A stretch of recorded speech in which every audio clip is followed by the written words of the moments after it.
Minority Caucus is daring the majority side to go ahead and implement the controversial E-Levy if it feels it has been technically approved by Parliament. Finance Minister Ken Ofori-Atta has indicated the government will not revise the levy as it is before Parliament. Here's a report by Komla Kluche.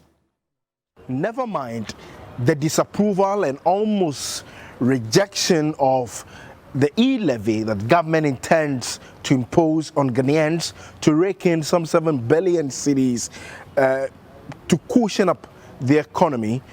The finance minister, despite Parliament's failure to have the bill approved before it went on recess, is returning to the House this week, seeking Parliament's approval of the bill. The majority has been meeting ahead of this sitting and registering their displeasure at any move by the minority to have the bill disapproved or rejected by the House.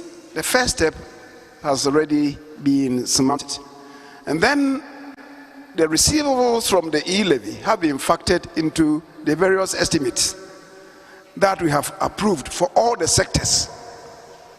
That is the second stage that we did.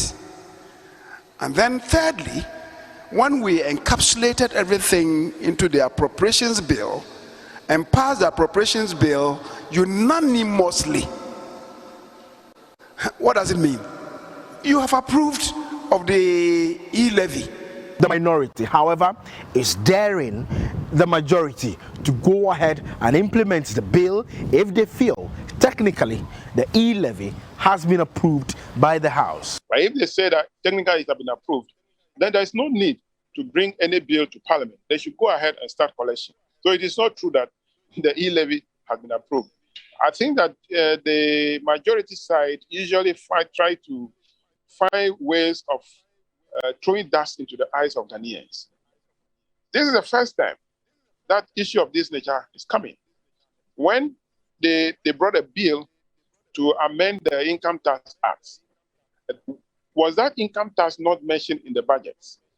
Was it not also factored into the estimate that we have approved?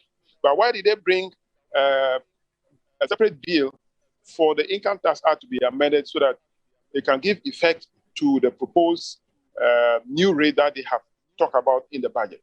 What remains very clear, however, on the plate is that both sides of the House, that is the leadership of the majority and the leadership of the minority, have not taken the opportunity of the Christmas and New Year break to meet up, to patch up the fragmentation that has hit the House since the inauguration of the 8th Parliament.